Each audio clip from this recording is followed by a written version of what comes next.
Hello students, नमस्कार सभी को। तो आज आपका फिर से स्वागत है एक नई वीडियो में। तो आज की इस वीडियो के अंदर अपने बात करने वाले हैं आरएससीआईटी एमसीक्यूज के बारे में। जी हाँ, अपने आज की इस क्लास के अंदर आरएससीआईटी से संबंधित एमसीक्यूज के बारे में डिस्कस करने वाले हैं।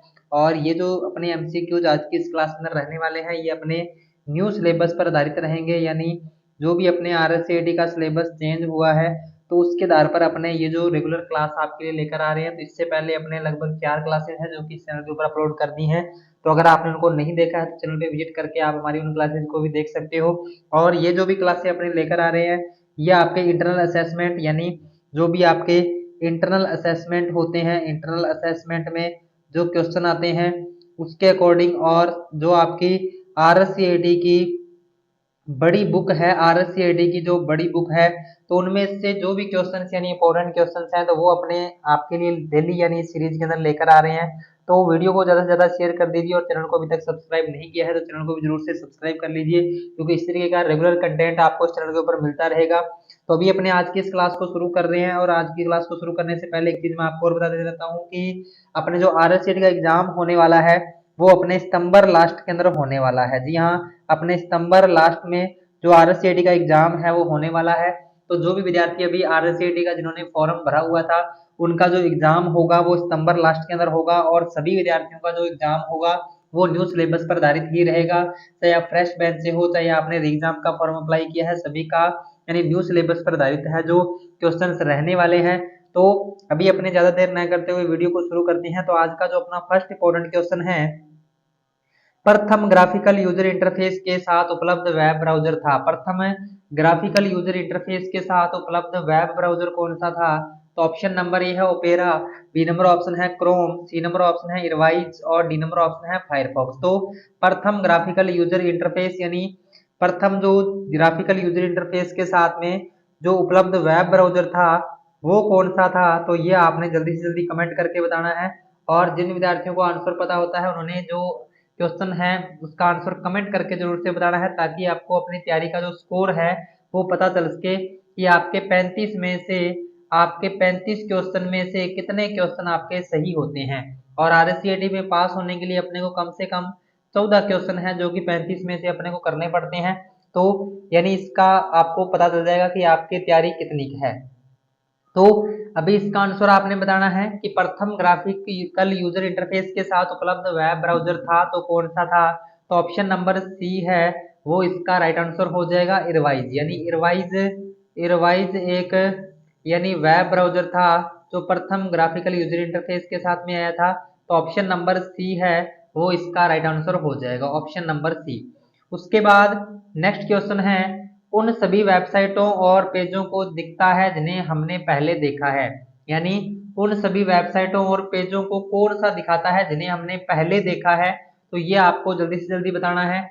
ऑप्शन नंबर ए है हिस्ट्री, बी नंबर ऑप्शन है task bar, C number option है स्टेटस बार, और डी नंबर ऑप्शन है ब्राउजर लिस्ट। तो इसमें से आपको राइट आंसर बताना है जल्दी से जल्दी कि उन सभी वेबसाइटों और पेजों को दिखता है जिन्हें हमने पहले देखा है। तो ये आपको जल्दी से जल्दी बताना है। तो इसका आंसर कमेंट कर दीजिए कि इसका आंसर क्या रहने वाला है। तो ऑप्शन नंबर ए है वो इसका राइट आंसर हो जाएगा, यानी हिस्ट्री। हिस्ट्री के अंदर अपने को दिखा देता है कि अपने यानी पहले कौन से पेज को अपने ओपन किया है, कौन सी साइटों को अपने ओपन किया है, तो वो अपने को हिस्ट्री में दिखाई देता है। तो ऑप्शन नंबर ए है वो इसका राइट आंसर हो जाएगा। नेक्स्ट क्वेश्चन है, खालिस्तान एक वैश्विक एड्रेस है जिसका उपयोग इंटरनेट पर साधनों का पता लगाने के लिए किया जाता है। यानी कौन सा एक वैश्विक एड्रेस है जिसका उपयोग इंटरनेट पर संसाधनों का पता लगाने के लिए किया जाता है? तो ऑप्शन नंबर ए है आपका HTTP, बी नंबर ऑप्शन है URL, और सी नंबर ऑप्शन है HTML, और डी नंबर ऑप्शन है XML। तो इसका आंसर आपने जल्दी से जल्दी बताना है कि यानी कौन सा एक वैश्विक एड्रेस है जिसका उपयोग इंटरनेट पर संसाधनों का पता लगाने के लिए किया जाता है। तो ऑप्शन नंबर बी है, ऑप्शन नंबर बी इसका राइट आंसर हो जाएगा, URL। और URL की फुल फॉर्म क्या होती है?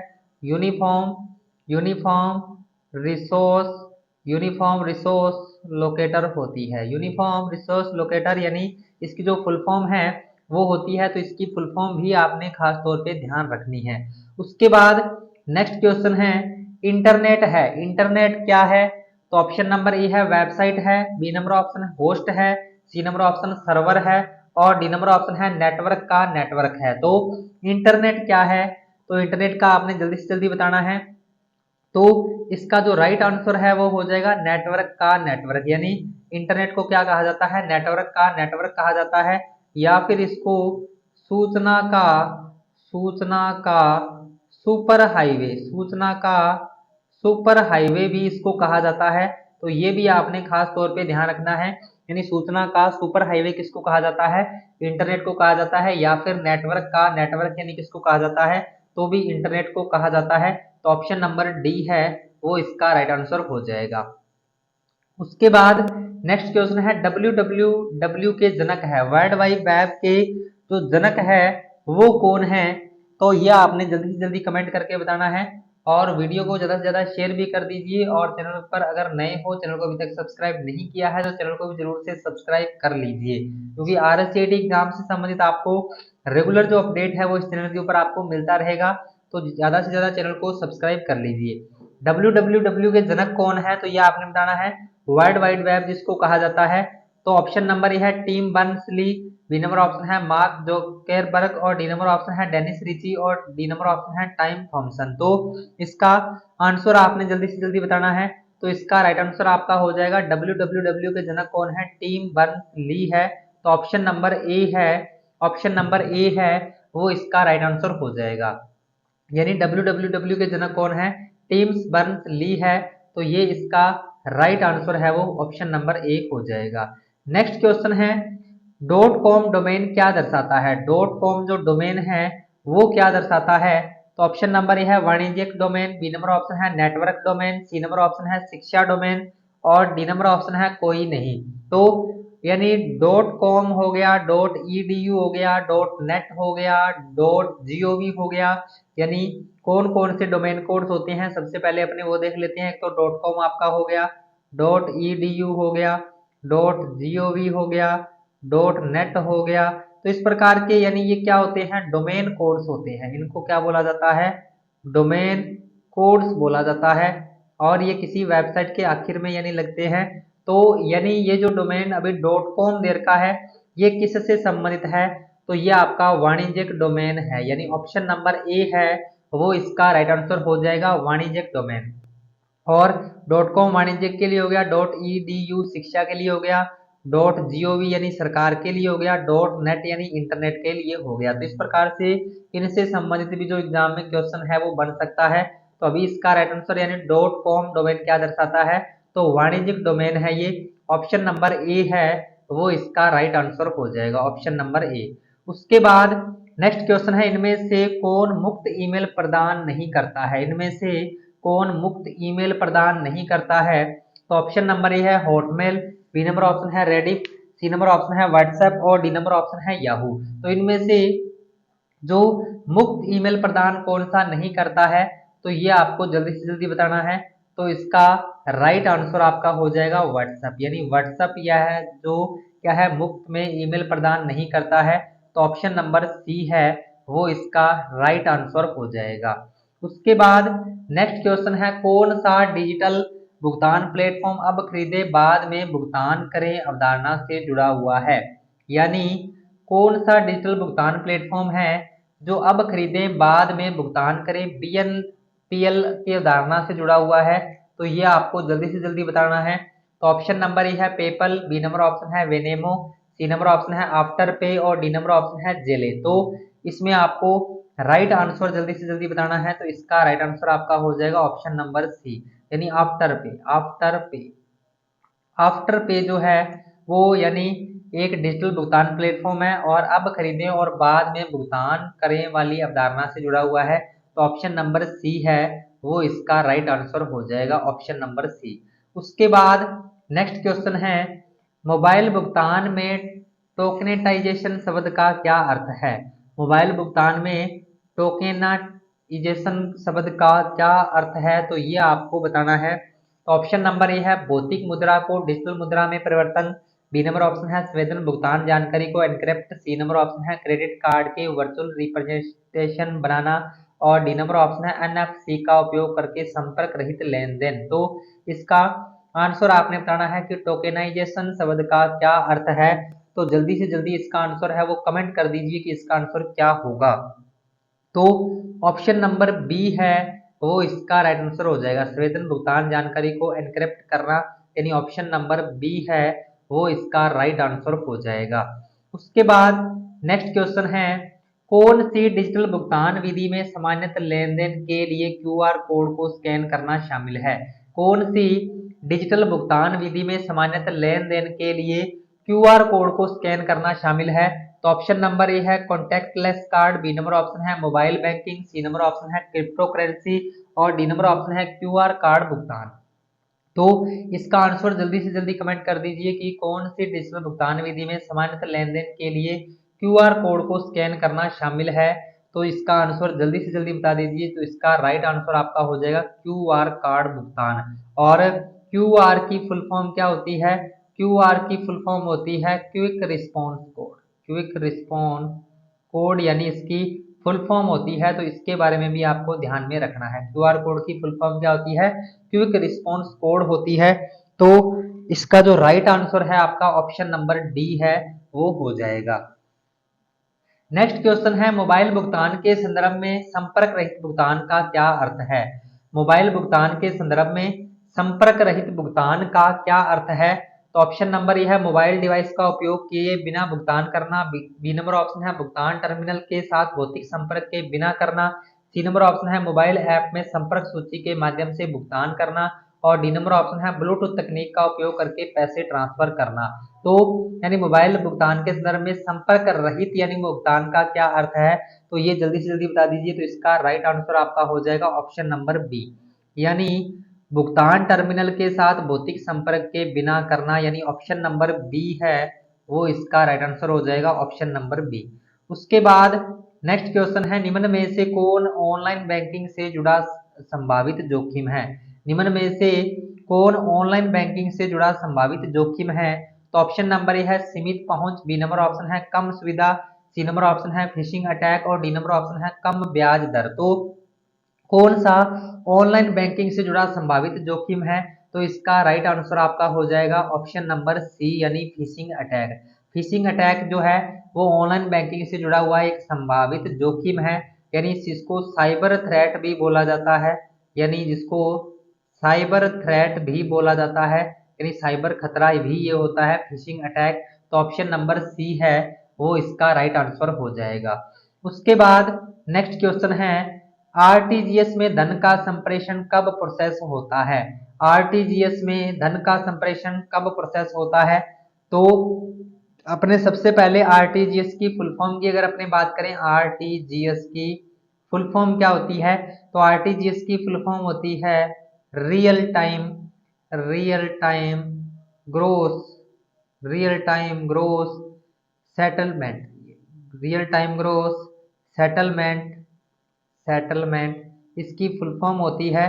तो ये भी आपने इसके बारे में ध्यान रखना है, क्योंकि एग्जाम में इसकी जो फुल फॉर्म है तो वो भी पूछ सकता है। आरटीजीएस की फुल फॉर्म होती है रियल टाइम ग्रोस सेटलमेंट।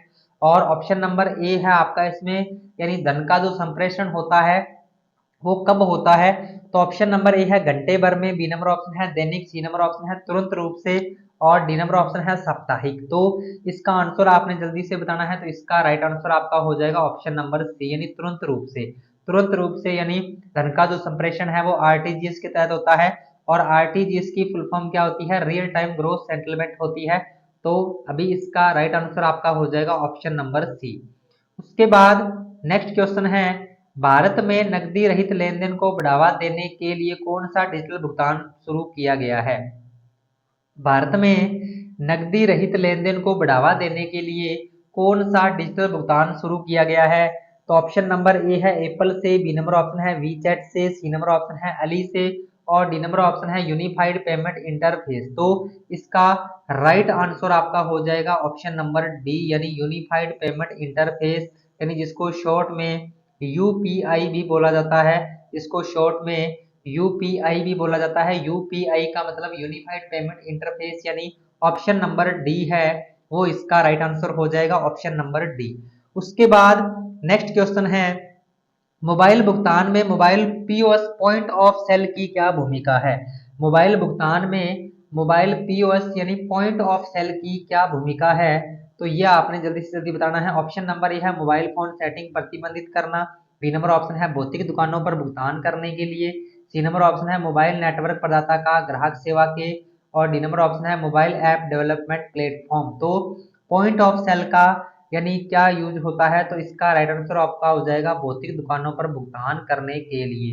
यानी पीओएस एक मशीन होती है, यानी कार्ड स्वाइप मशीन एक की तरह, यानी पॉइंट ऑफ सेल जिसको बोला जाता है। तो इसका यूज क्या होता है, भौतिक दुकानों पर भुगतान करने के लिए होता है। तो ऑप्शन नंबर बी है वो इसका राइट आंसर हो जाएगा। नेक्स्ट क्वेश्चन है, निम्न में से कौन सा एक P2P डिजिटल भुगतान प्लेटफॉर्म का उदाहरण नहीं है, यानी इनमें से कौन सा P2P यानी डिजिटल भुगतान प्लेटफॉर्म का उदाहरण नहीं है। तो ऑप्शन नंबर है पेपॉल, बी नंबर ऑप्शन है विनेमो, सी नंबर ऑप्शन है एप्पल पे, और डी नंबर ऑप्शन है गूगल पे। तो इसका आंसर जल्दी से जल्दी बता दीजिए कि इसका आंसर क्या होगा। तो ऑप्शन नंबर सी है वो इसका राइट आंसर हो जाएगा। यानी P2P डिजिटल भुगतान जो प्लेटफॉर्म है वो कौन सा है, तो आपका एप्पल पे है। तो ऑप्शन नंबर सी है वो इसका राइट आंसर हो जाएगा। नेक्स्ट क्वेश्चन है, किस प्रकार की ऑनलाइन बैंकिंग सेवा यूजर्स का उनके मोबाइल डिवाइस के साथ चित्र खींचकर चेक जमा करने की अनुमति देती है। किस प्रकार की ऑनलाइन बैंकिंग सेवा यूजर्स का उनके मोबाइल डिवाइस के साथ चित्र खींचकर चेक जमा करने की अनुमति देती है। तो ऑप्शन नंबर है mobile banking, B number option है internet banking, C number option है ई कॉमर्स बैंकिंग, और डी नंबर ऑप्शन है वर्चुअल बैंकिंग। तो यानी इसमें आपको बताना है कि किस प्रकार की ऑनलाइन बैंकिंग सेवा यूजर्स का उनके मोबाइल डिवाइस के साथ चित्र खींचकर चेक जमा करने की अनुमति देता है। तो इसका आंसर जल्दी से जल्दी कमेंट कर दीजिए। तो इसका राइट आंसर आपका हो जाएगा मोबाइल बैंकिंग। तो ऑप्शन नंबर ए है वो इसका राइट आंसर हो जाएगा। यानी मोबाइल बैंकिंग के थ्रू यूजर जो है वो चित्र खींचकर यानी चेक जमा कर सकता है। तो ऑप्शन नंबर ए है वो इसका राइट आंसर हो जाएगा। और वीडियो में आगे बढ़ने से पहले सभी से रिक्वेस्ट करना चाहता हूं कि वीडियो को ज्यादा से ज्यादा शेयर कर दीजिए, और चैनल को अभी तक सब्सक्राइब नहीं किया है तो चैनल को भी जरूर से सब्सक्राइब कर लीजिए, क्योंकि इसी तरीके का जो कंटेंट है वो आपको इस चैनल के ऊपर रेगुलर मिलता रहेगा। तो ज्यादा से ज्यादा यानी इस वीडियो को शेयर कर दीजिए। तो नेक्स्ट क्वेश्चन अपना है, इंटरनेट बैंकिंग सुविधा को कहा जाता है, इंटरनेट बैंकिंग सुविधा को क्या कहा जाता है। तो ऑप्शन नंबर ए है online banking, B number option है net banking, C number option है ई पे, और डी नंबर ऑप्शन है एसबीआई कनेक्ट। तो इंटरनेट बैंकिंग सुविधा को क्या कहा जाता है, तो ये जल्दी से जल्दी आपने बताना है। तो इसका राइट आंसर आपका हो जाएगा ऑप्शन नंबर बी यानी नेट बैंकिंग। यानी इंटरनेट बैंकिंग सुविधा को क्या कहा जाता है, नेट बैंकिंग कहा जाता है। नेट बैंकिंग इसको कहा जाता है। तो इसके बारे में आपको ध्यान में रखना है। तो ऑप्शन नंबर बी है वो इसका राइट आंसर हो जाएगा। नेक्स्ट क्वेश्चन है, ऑनलाइन बैंकिंग में वर्चुअल कार्ड का उद्देश्य क्या है। ऑनलाइन बैंकिंग में वर्चुअल कार्ड का उद्देश्य क्या है। तो ऑप्शन नंबर ए है ऑनलाइन खरीदारी के लिए भौतिक credit card, B number option है सुरक्षित लेन देन के लिए एक अस्थायी डिस्पोज, सी नंबर ऑप्शन है एक कार्ड जिसका उपयोग विशेष से आभासीवास, और डी नंबर ऑप्शन है पारंपरिक बैंक कार्ड का डिजिटल रिप्रेजेंट करना। तो ऑनलाइन बैंकिंग में वर्चुअल कार्ड का उद्देश्य क्या है, तो ये आपने जल्दी से जल्दी कमेंट करके बताना है कि इसका आंसर क्या रहने वाला है। तो ऑप्शन नंबर डी है वो इसका राइट आंसर हो जाएगा, पारंपरिक बैंक कार्ड का डिजिटल रिप्रेजेंट करना। यानी ऑप्शन नंबर डी है वो इसका राइट आंसर हो जाएगा। ऑप्शन नंबर डी यानी ऑनलाइन बैंकिंग में वर्चुअल कार्ड का उद्देश्य क्या होता है, पारंपरिक बैंक कार्ड का डिजिटल रिप्रेजेंट करना। तो ये इसका राइट आंसर हो जाएगा। नेक्स्ट क्वेश्चन है, आरटीजीएस प्रमुख निम्नलिखित रेंज में राशि के हस्तांतरण के लिए उपयोग होता है। आरटीजीएस जो है वो निम्नलिखित रेंज में राशि को हस्तांतरण करता है, ट्रांसफर करता है। तो कौन सी राशि को आरटीजीएस यानी ट्रांसफर करता है, तो ये आपने बताना है। ऑप्शन नंबर ए है छोटे लेन देन से 10,000 तक, बी नंबर ऑप्शन है 10,000 और 1 लाख रुपए के बीच के माध्यम लेन देन के लिए, और सी नंबर ऑप्शन है 2 लाख रुपए से ऊपर बड़े लेन देन के लिए, और डी नंबर ऑप्शन है राशि के आधार पर सभी लेन देन। तो इसका आंसर आपने जल्दी से जल्दी बताना है। तो ऑप्शन नंबर सी है वो इसका राइट आंसर हो जाएगा, 2 लाख रुपए से ऊपर बड़े लेन देन के लिए। यानी आरटीजीएस का प्रयोग कब किया जाता है, जब आपकी राशि 2 लाख रुपए से ऊपर, यानी अगर आप कोई बड़ा लेन देन करना चाहते हो तो उसके लिए अपने आरटीजीएस का प्रयोग करते हैं। और आरटीजीएस की फुल फॉर्म के बारे में अभी अपने डिस्कस किया था, रियल टाइम ग्रोस सेटलमेंट होता है। तो अभी ऑप्शन नंबर सी है वो इसका राइट आंसर हो जाएगा। नेक्स्ट क्वेश्चन है ऑनलाइन बैंकिंग के संदर्भ में फिशिंग अटैक का मुख्य उद्देश्य क्या है।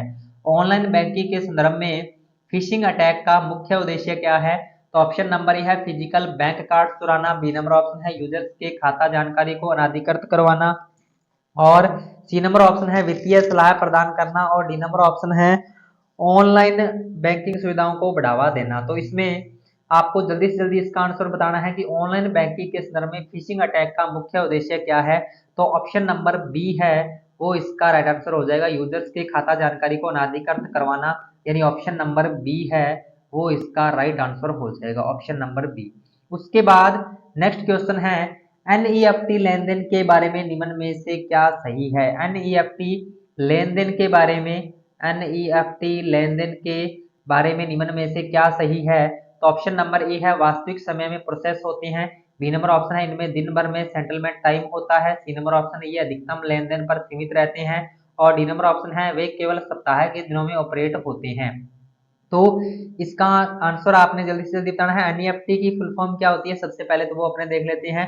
तो एनईएफटी की फुल फॉर्म होती है national national national electronic national electronic electronic national electronic funds transfer funds transfer transfer national electronic fund transfer यानी एनईएफटी की फुल फॉर्म होती है। और इसका आंसर आपने बताना है कि एनईएफटी लेनदेन के बारे में निम्न में से क्या सही है। तो इसका राइट आंसर आपका हो जाएगा ऑप्शन नंबर बी, इसमें दिन भर में सेटलमेंट टाइम होता है। ऑप्शन नंबर बी है वो इसका राइट आंसर हो जाएगा, इनमें दिन भर में सेटलमेंट टाइम होता है। तो ये इसका राइट आंसर हो जाएगा, और इसकी फुल फॉर्म क्या होती है, नेशनल इलेक्ट्रॉनिक फंड्स ट्रांसफर होती है। तो इस प्रकार से एग्जाम में क्वेश्चन है वो पूछा जा सकता है। उसके बाद नेक्स्ट क्वेश्चन है डिजिटल भुगतान के संदर्भ में एनएफसी का मतलब क्या है। डिजिटल भुगतान के संदर्भ में एनएफसी का मतलब क्या है, तो ये आपको जल्दी से जल्दी बताना है। तो ऑप्शन नंबर है national finance corporation, B number option है near field communication, C number option है नॉन फंगिबल करेंसी, और डी नंबर ऑप्शन है नेटवर्क फाइल कंट्रोल। तो इसका आंसर आपने जल्दी से जल्दी बताना है। तो इसका राइट आंसर आपका हो जाएगा near field communication, option number B है वो इसका राइट आंसर हो जाएगा, near field communication option number B है वो इसका राइट आंसर हो जाएगा। नेक्स्ट क्वेश्चन है ऑनलाइन लेनदेन में एक पेमेंट गेटवे का प्रमुख उद्देश्य क्या है। ऑनलाइन लेनदेन में एक पेमेंट गेटवे का प्रमुख उद्देश्य क्या है। तो ऑप्शन नंबर ए है डिजिटल रसीद संग्रहण, बी नंबर ऑप्शन है बैंकों के बीच संवाद और सुविधाजनक बनाना, सी नंबर ऑप्शन है डिजिटल मुद्रा को भौतिक नकद में परिवर्तन करना, डी नंबर ऑप्शन है प्रमोशनल ईमेल भेजना। तो ऑनलाइन लेनदेन में एक पेमेंट गेटवे का प्रमुख उद्देश्य क्या है, तो ये आपने जल्दी से जल्दी बताना है। तो इसका राइट आंसर आपका हो जाएगा ऑप्शन नंबर बी, यानी बैंकों के बीच संवाद और सुविधाजनक बनाना। ऑप्शन नंबर बी है वो इसका राइट आंसर हो जाएगा, बैंकों के बीच संवाद को सुविधाजनक बनाना ऑप्शन नंबर बी है वो इसका राइट आंसर हो जाएगा। नेक्स्ट क्वेश्चन है ऑनलाइन क्रेडिट कार्ड लेनदेन में सीवीवी कार्ड सत्यापन मूल्य क्या क्या उद्देश्य है। ऑनलाइन क्रेडिट कार्ड में लेनदेन में सीवीवी यानी कार्ड सत्यापन मूल्य का उद्देश्य क्या है। यानी सीवीवी नंबर होता है जो कि कार्ड के पीछे लगा होता है, और सीवीवी नंबर कितने अंकों का होता है, तो कई बार एग्जाम में इस प्रकार से भी क्वेश्चन पूछ लेता है। तो ये 3 अंक का होता है, ये 3 डिजिट का होता है। तो ऑप्शन नंबर है कार्ड समाप्ति तिथि, बी नंबर ऑप्शन है कार्ड धारक का नाम, सी नंबर ऑप्शन है प्रमाणीकरण के लिए सुरक्षा कोड, और डी नंबर ऑप्शन है कार्ड बैलेंस की जानकारी। तो इसका जो राइट आंसर है आपका वो हो जाएगा ऑप्शन नंबर सी, यानी प्रमाणीकरण के लिए सुरक्षा कोड, यानी ऑप्शन नंबर सी है वो आपका राइट आंसर हो जाएगा। और सीवीवी की फुल फॉर्म होती है कार्ड सत्यापन मूल्य, और ये कितने अंक का होता है, तो ये 3 अंक का होता है। तो इस प्रकार से भी एग्जाम में कोई क्वेश्चन है वो पूछा जा सकता है। तो ऑप्शन नंबर सी है वो इसका राइट आंसर हो जाएगा। उसके बाद नेक्स्ट क्वेश्चन है कौन सी डिजिटल भुगतान विधि अंतरराष्ट्रीय मनी ट्रांसफर के लिए डिजाइन की गई है और इसे क्रिप्टो करेंसी विशेषता के लिए जाना जाता है। कौन सी डिजिटल भुगतान विधि है जो अंतरराष्ट्रीय मनी ट्रांसफर के लिए डिजाइन की गई है और इसे क्रिप्टो करेंसी विशेषता के लिए जाना जाता है। तो ऑप्शन नंबर ए है पेपल, बी नंबर ऑप्शन है अलीपे, सी नंबर ऑप्शन है वेस्टर्न यूनियन, और डी नंबर ऑप्शन है बिटकॉइन। तो इसका जो राइट आंसर है आपका वो हो जाएगा ऑप्शन नंबर डी, यानी बिटकॉइन। बिटकॉइन जो है एक यानी डिजिटल भुगतान विधि है जो अंतरराष्ट्रीय मनी ट्रांसफर के लिए डिजाइन की गई है और इसे क्रिप्टो करेंसी की भी के रूप में भी जाना जाता है। तो ऑप्शन नंबर डी यानी बिटकॉइन है वो इसका राइट आंसर है वो हो जाएगा। उसके बाद नेक्स्ट क्वेश्चन है ऑनलाइन भुगतान में डिजिटल वॉलेट का प्रमुख उद्देश्य क्या है। ऑनलाइन भुगतान में डिजिटल वॉलेट का प्रमुख उद्देश्य क्या है। तो ऑप्शन नंबर है भौतिक नगद संग्रहण, बी नंबर ऑप्शन है ईमेल भेजना, सी नंबर ऑप्शन है डिजिटल भुगतान जानकारी को संग्रहित और प्रबंधन, डी नंबर ऑप्शन है स्टॉक मार्केट में ट्रेड और ट्रैक करना। तो इसका आंसर आपने जल्दी से जल्दी बताना है कि ऑनलाइन भुगतान में डिजिटल वॉलेट का प्रमुख उद्देश्य क्या है। तो इसका राइट आंसर आपका हो जाएगा ऑप्शन नंबर सी यानी डिजिटल भुगतान जानकारी को संग्रहित और प्रबंधन करना। तो ऑप्शन नंबर सी है वो इसका राइट आंसर हो जाएगा ऑप्शन नंबर सी। उसके बाद नेक्स्ट क्वेश्चन है ऑनलाइन बैंकिंग में ट्रांजैक्शन पासवर्ड का क्या है। ऑनलाइन बैंकिंग में ट्रांजैक्शन पासवर्ड का क्या है। तो ऑप्शन नंबर है ऑनलाइन बैंकिंग पोर्टल में लॉगिन करना, बी नंबर ऑप्शन है विशिष्ट लेन देन की पुष्टि करना, सी नंबर ऑप्शन है खाता सेटिंग्स बदलना और डी नंबर ऑप्शन है भूले गए पासवर्ड को पुनः प्राप्त करना। तो इसका राइट आंसर आपका हो जाएगा ऑप्शन नंबर बी यानी विशिष्ट लेन देन की पुष्टि करना। ऑप्शन नंबर बी है वो इसका राइट आंसर हो जाएगा। वीडियो में आगे बढ़ने से पहले सभी से रिक्वेस्ट करना चाहता हूं कि वीडियो को ज़्यादा से ज़्यादा शेयर कर दीजिए और चैनल को अभी तक सब्सक्राइब नहीं किया है तो चैनल को भी जरूर से सब्सक्राइब कर लीजिए क्योंकि आपका जो आरएससीआईटी का एग्जाम होने वाला है, आरएससीआईटी का जो आपका एग्जाम होने वाला है वो सितंबर मंथ के लास्ट तक होने वाला है। तो उसी एग्जाम के लिए अपने न्यू सिलेबस की जो रेगुलर वीडियो है वो आपको इस चैनल के ऊपर मिलती रहेगी। तो वीडियो को जितना ज़्यादा हो सके वो ज़्यादा से ज़्यादा आप शेयर भी कर दीजिए। तो अभी अपने नेक्स्ट क्वेश्चन की ओर बढ़ते हैं। नेक्स्ट क्वेश्चन है कोर बैंकिंग के अंतर्गत सीडीसी का अर्थ है। कोर बैंकिंग के अंतर्गत जो सीडीसी है, सीडीसी का यानी अर्थ क्या है तो ये आपने बताना है। ऑप्शन नंबर है central data centre, B number option है core data centre, C number option है कोर डेवलपमेंट सेंटर और डी नंबर ऑप्शन है उपरोक्त में से कोई नहीं। तो इसका राइट आंसर आपका हो जाएगा ऑप्शन नंबर डी यानी उपरोक्त में से कोई नहीं। उपरोक्त में से कोई नहीं इसका जो राइट आंसर है वो हो जाएगा।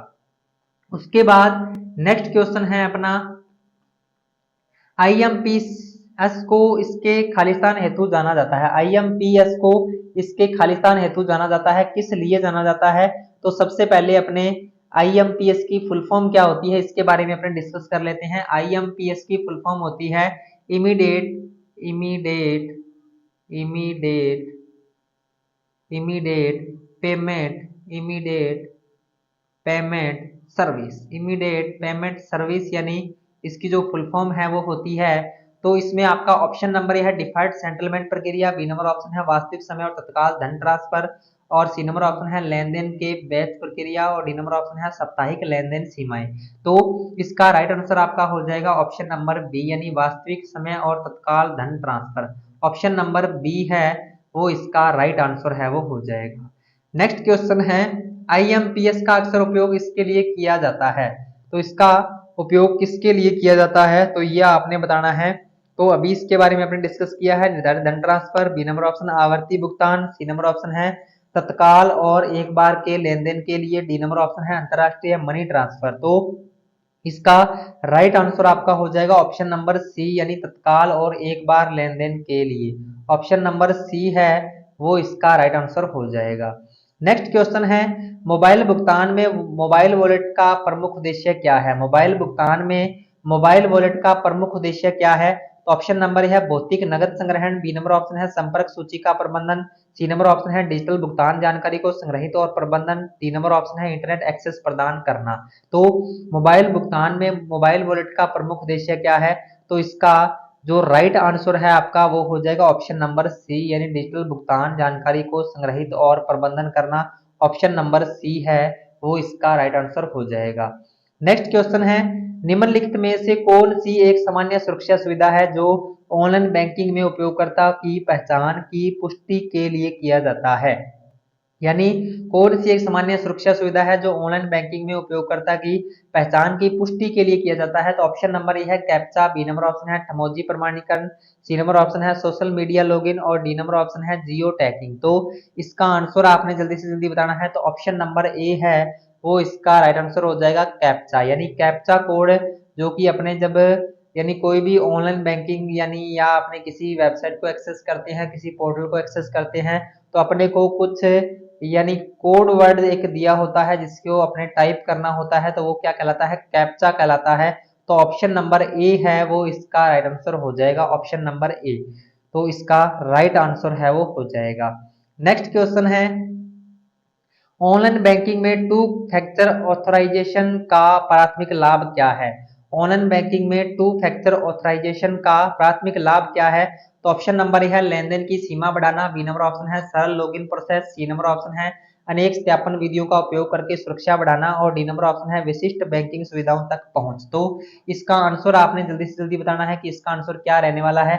तो ऑप्शन नंबर सी है वो इसका राइट आंसर हो जाएगा, अनेक सत्यापन विधियों का उपयोग करके सुरक्षा बढ़ाना। तो ऑप्शन नंबर सी है वो इसका राइट आंसर हो जाएगा। नेक्स्ट क्वेश्चन है, मोबाइल भुगतान में उपयोगकर्ताओं के प्रमाणीकरण के लिए सामान्यतः कौन सा सिक्योरिटी फीचर उपयोग होता है?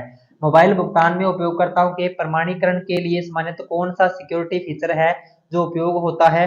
तो ऑप्शन नंबर ए है ओटीपी, बी नंबर ऑप्शन है बायोमेट्रिक प्रमाणीकरण, सी नंबर ऑप्शन है पिन और डी नंबर ऑप्शन है उपरोक्त सभी। तो इसका राइट आंसर आपका हो जाएगा यानी ओटीपी भी हो सकता है, बायोमेट्रिक प्रमाणीकरण भी हो सकता है, पिन यानी व्यक्तिगत पहचान संख्या भी हो सकती है। तो ऑप्शन नंबर डी है वो इसका राइट आंसर हो जाएगा, ऑप्शन नंबर डी। और एग्जाम में ओटीपी की फुल फॉर्म पूछी जाती है, तो ओटीपी की फुल फॉर्म क्या होती है, वन टाइम पासवर्ड होती है। और ओटीपी कितने डिजिट का होता है, तो ये 4 या 6 डिजिट का हो सकता है। ये ओटीपी जो अपना है वो 4 या 6 डिजिट का हो सकता है। और अगर ओटीपी की फुल फॉर्म की अगर अपने बात करें तो वन टाइम पासवर्ड होती है। तो ऑप्शन नंबर ए है वो इसका राइट आंसर हो जाएगा। तो ये थे आज के अपने कुछ इंपॉर्टेंट क्वेश्चंस। तो आपको ये वीडियो कैसी लगी इसका फीडबैक आपने कमेंट करके जरूर से बताना है। और आज की इस क्लास के अंदर अपने 35 एमसीक्यूज के बारे में डिस्कस किए हैं, तो जो कि एग्जाम की दृष्टि से काफी इंपॉर्टेंट है। और ये जो क्वेश्चन आपके लिए गए हैं ये आपके इंटरनल असेसमेंट और आरसीआईटी की जो बड़ी बुक होती है उनमें से ये क्वेश्चन लिए गए हैं। तो वीडियो जो है वो काफी इंपॉर्टेंट है, और वीडियो को ज्यादा से ज्यादा शेयर कर दीजिए। और चैनल को अभी तक सब्सक्राइब नहीं किया है तो चैनल को सब्सक्राइब करके और पास वाले बेल आइकन को प्रेस कर लीजिए, ताकि जब भी कोई नया वीडियो अपलोड हो तो उसका नोटिफिकेशन आपको सबसे पहले मिल सके। तो अभी अपने क्लास से विदा लेते हैं, अपने मिलते हैं नेक्स्ट वीडियो में कुछ नए इंपॉर्टेंट क्वेश्चन के साथ। तब तक के लिए जय हिंद जय भारत।